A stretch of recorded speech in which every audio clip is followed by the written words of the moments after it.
गर्मी में ससुराल में आया अमीर और गरीब बहू का दहेज। क्या बात है बहू, तो दहेज में बहुत सारा सामान लेकर आई है। हाँ माँ जी, मैं दहेज में सब कुछ लेकर आई हूँ। टीवी, फ्रिज, एसी, कूलर, पंखा, फर्नीचर, बेड, अलमारी। मेरे पिताजी ने सब कुछ भेजा है, किसी चीज की कमी नहीं छोड़ी। अरे चलो अच्छी बात है, अब हमारे घर में भी एसी आ गया है। बहू के एसी का फायदा हम सब लोग उठाएंगे। ऐसे कैसे मेरे बिना इजाजत के मेरे दहेज में आए हुए सामान का फायदा उठा लोगे? माँ जी, ये सारा दहेज का सामान मेरे लिए आया है और इसे तो मैं ही इस्तेमाल करूंगी, किसी को हाथ भी नहीं लगाने दूंगी। क्या हुआ बहू, तुम क्या सोच रही हो? मैं क्या सोचूंगी माँ जी, मैं तो बस यही सोच रही थी कि ये सारा दहेज का सामान लेकर आई हूँ, आपकी छोटी बहू दहेज में कुछ भी नहीं लेकर आई। अरे हाँ, हमने तो ध्यान ही नहीं दिया। छोटी बहू, तुम क्या लेकर आई हो दहेज के सामान में? कहीं हाथ हिलाते हुए ऐसे ही तो नहीं आ गई? ऐसा नहीं है जेठानी जी, मैं भी दहेज में बहुत कुछ लेकर आई हूँ। रुको, अभी लाकर दिखाती हूँ। प्रिया एक बोरा लेकर आती है जिसके अंदर बहुत कुछ भरा होता है।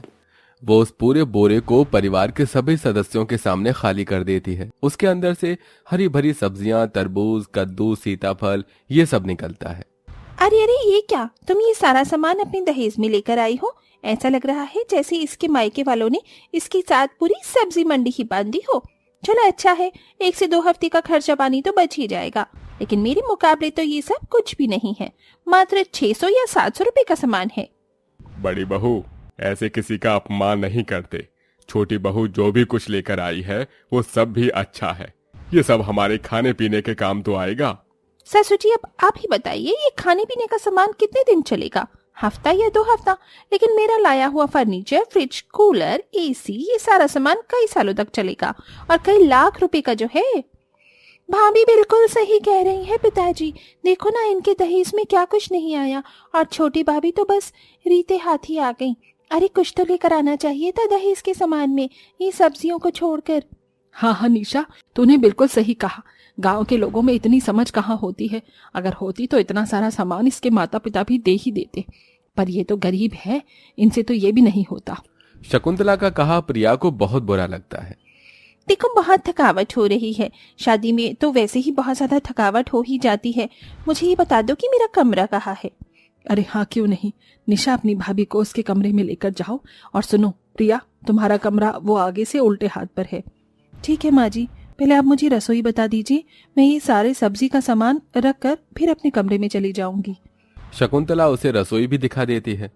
प्रिया अब अपना लाया हुआ दहेज में जितना भी सब्जी का सामान होता है वो उसे रसोई में सही से रख देती है, जिससे कि वो काफी दिन तक चल सके। ये सब करने के बाद वो अपने कमरे में जाती है, जहां देखती है कि उसके कमरे में गर्मी से बचने के लिए मात्र एक पंखा था, जिसकी हवा भी ठीक से नहीं आ रही थी। हे भगवान, यहाँ तो बहुत गर्मी हो रही है। प्रिया गर्मी से परेशान होकर कमरे से बाहर आती है तो वो देखती है कि उसका पति और उसका जेठ दिशा के लाए हुए सामान को खोलकर सेट कर रहे थे। क्या हुआ प्रिया, किसी चीज की कमी है तो बताओ। कोई चीज की कमी नहीं है, मैं तो ये कह रही थी कि आप लोग गर्मी में काम कर रही हो, थक गए होंगे, आपके लिए सत्तू का शरबत बनाकर लाऊं? नेकी और पूछ पूछ, जाओ ले आओ बनाकर। अब प्रिया फौरन रसोई में जाती है और अपने साथ अपने पति, जेठ और ससुर के लिए भी सत्तू का शरबत बनाकर तैयार कर लेती है। चलो, सत्तू का शरबत तैयार हो गया है, सभी को दे देती हूँ। सबको प्रिया सत्तू का शरबत पिलाती है। सत्तू का शरबत सभी को इतना पसंद आता है कि वो प्रिया की तारीफ करने लगते हैं। बहू, तुमने तो बहुत अच्छा बनाया है सत्तू का शरबत। इससे तो मुझे गांव की याद आ गई। बहुत सालों बाद मैं सत्तू का शरबत पी रहा हूँ। सही कहा पिताजी, गांव की चीजों का स्वाद तो अलग ही होता है। शुरू शुरू में गांव का बना हुआ खाना पीना जो प्रिया सभी के लिए बनाती सबको बहुत अच्छा लगता है। इसी के चलते सभी लोग उसकी तारीफ भी बहुत करते, जो कि दिशा को जरा भी पसंद नहीं आता। कर लो जितनी तारीफ करनी है, मैं भी देखती हूँ कब तक ये गांव की कवार इस घर में अच्छा खाना बनाती है। एक ना एक दिन तो ये लोग ये सब खा पी कर बोर हो ही जाएंगे। जैसा कि दिशा ने सोचा था वैसा ही होता है। एक दिन गांव का बना हुआ खाना खा खा कर पूरा परिवार पक जाता है। तभी निशा कहती है, ये क्या है भाभी, रोजाना आप एक ही जैसा खाना बना देती हो, मुझे ये सब नहीं खाना। वही दाल, तोरी, घिया की सब्जी, ये सब मुझे पसंद नहीं है। सही कहा, ये खाना मुझे बिल्कुल भी अच्छा नहीं लग रहा। मैं बोर हो चुका हूँ, मुझे कुछ अच्छा खाना है। मैं तो बहुत पहले से ही बोर हो चुकी हूँ ये सब खाना खाकर। आप लोगों की वजह से मैं ये बस बोल ही नहीं रही थी। अगर आप लोग कहीं तो मैं बाहर से आज खाना ऑर्डर कर देती हूँ। अरे बहू, इतने अच्छे काम में देरी किस बात की? जल्दी से खाना ऑर्डर कर दो, बहुत तेज भूख लगी है। इस बार प्रिया का हाथों का खाना कोई नहीं खाता। जो दिशा बाहर से ऑर्डर करती है वही सब खाते हैं। अब सबको वही इतना स्वादिष्ट लगता था कि दिशा रोजाना सभी के लिए बाहर से खाना ऑर्डर कर देती। भाभी, आज मेरा ना पिज्जा खाने का बहुत मन कर रहा है, पिज्जा ही मंगवा दीजिए। हाँ हाँ, अभी मंगवा देती हूँ। इस तरह चलता रहता है तो वहीं अब प्रिया को पूछना सभी बंद कर देते हैं और सभी अमीर बहू के पीछे ही पड़े रहते हैं। एक दिन प्रिया सभी के कपड़े हाथों से धो रही होती है, जिसे देखकर दिशा उससे कहती है, सामने वॉशिंग मशीन रखी हुई है, तुम्हें दिखाई नहीं दे रही? अरे क्यों इतनी मेहनत कर रही हो? ये गवारपन कब खत्म होगा तुम्हारा? जेठानी जी, आप क्या कहना चाहती हो? मैं अपनी दहेज में इतनी अच्छी इलेक्ट्रॉनिक मशीन लेकर आई हूँ, तो तुम उसके अंदर कपड़े धोने चाहिए ना तुम्हें। अरे मशीन के अंदर धुले हुए कपड़े बहुत अच्छे से साफ होते हैं। लेकिन मुझे ये मशीन चलानी नहीं आती। अच्छा चलो, मैं सिखा देती हूँ। दिशा प्रिया को वॉशिंग मशीन में कपड़े धोने के बारे में तो बता देती है, लेकिन प्रिया को ये नहीं पता था कि वॉशिंग मशीन में मात्र पहनने वाले कपड़े ही धोए जा सकते हैं।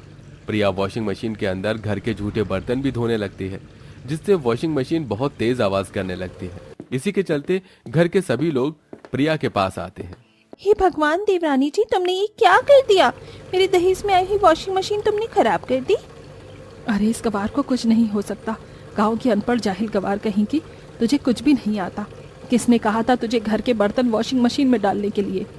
ये सारी बातें सुनकर प्रिया की आंखों में आंसू आ जाते हैं। मुझे माफ कर दीजिए, मुझसे गलती हो गई। मुझे नहीं पता था कि इसमें सिर्फ कपड़े ही धोए जाते हैं। मैंने सोचा बर्तन भी अच्छे से साफ हो जाएंगे और चमक जाएंगे। इधर प्रिया रोने लगती है तो उधर जैसे तैसे करके राजेश बटन को ऑफ करता है। आज से मेरे दहेज के सामान से दूर ही रहना, वरना एक एक करके सारे सामान को खराब कर दोगी। दिशा इस तरह कहकर चली जाती है। बेचारी प्रिया को बहुत बुरा लगता है। तो वहीं दूसरी तरफ बाहर का रोजाना खाना खाकर घर के सभी लोगों को फूड पॉइजनिंग हो जाती है और गर्मी में बार बार बाथरूम के चक्कर काटने में उनकी हालत बुरी हो जाती है। अब तो लगता है कि बाथरूम के बाहर ही बिस्तर लगाना होगा। हम सभी का पेट खराब जो हो चुका है। मैंने तो तुम सभी को कहा था कि बाहर का खाना नुकसानदायक होता है, लेकिन किसी ने मेरी नहीं सुनी। अच्छा हुआ प्रिया ने सुबह शाम मुझे ठंडा सत्तू का शरबत, तरबूज और ठंडी सब्जी बनाकर खिलाई। आज इसी के चलते मेरी तबीयत खराब नहीं हुई। कोई बात नहीं, मेरे रहते आप सभी की तबीयत खराब नहीं होगी। इधर देवेश डॉक्टर को बुलाकर सभी को दवाई तो दिलवा देता है। उधर प्रिया गांव के नुस्खे से घर वालों को ठंडा खाना बनाकर खिलाती है, जिसकी मदद से बहुत जल्द सभी के पेट का हाजमा धीरे धीरे ठीक होने लगता है और उनकी तबीयत भी सुधर जाने लगती है, जिसके चलते घर के सभी लोगों को ये समझ आता है कि प्रिया बेशक गांव से है, लेकिन उसकी वजह से पूरा परिवार आज सही सलामत है। भाभी, आज अगर आपने हम सभी का ध्यान न रखा होता तो हम सभी की तबीयत बिल्कुल भी ठीक न होती। देवरानी जी, हमें माफ कर दो। अमीर घर से आने के बाद हमने सिर्फ अपनी अमीरी का रौब ही झाड़ा। तुम्हारे दहेज में लाई हुई साग सब्जी, घिया, तोरी, तरबूज को और सत्तू का शरबत, इन सब के आगे मेरे दहेज का सामान फीका पड़ गया। मेरी भूल के लिए हो सके तो मुझे माफ कर देना। अरे नहीं नहीं जेठानी जी, आप हमसे माफी मत मांगिए। हमने भी तो आपकी वॉशिंग मशीन खराब कर दी थी। माफ करना, हमें ये शहर के इलेक्ट्रॉनिक सामान चलाने नहीं आते। चिंता क्यों करती हो? अब से मैं तुम्हें सब सिखा दूंगी और तुम मुझे ये खाना बनाना सिखाना। आज से हम में से कोई भी बाहर का खाना नहीं खाएगा। बहू, मुझे भी माफ कर दो। सभी की बातों में आकर और खास तौर पर दिशा के लाए हुए दहेज के आगे मैं तुम्हें कुछ समझ ही नहीं रही थी। यहाँ तक कि हम सभी ने तुम्हें बहुत नजरअंदाज भी किया और बहुत बुरी बातें भी कही। उन सभी के लिए हम सभी को माफ कर देना। इस तरह घर में गांव और अमीर शहर की बहू का फर्क खत्म होता है। अमीर बहू शहर के तौर तरीके गांव की बहू को सिखाती है और गांव की बहू अपने गांव के तौर तरीके शहर की अमीर बहू को सिखाती है, जिसके चलते पूरा परिवार खुशी खुशी रहने लगता है।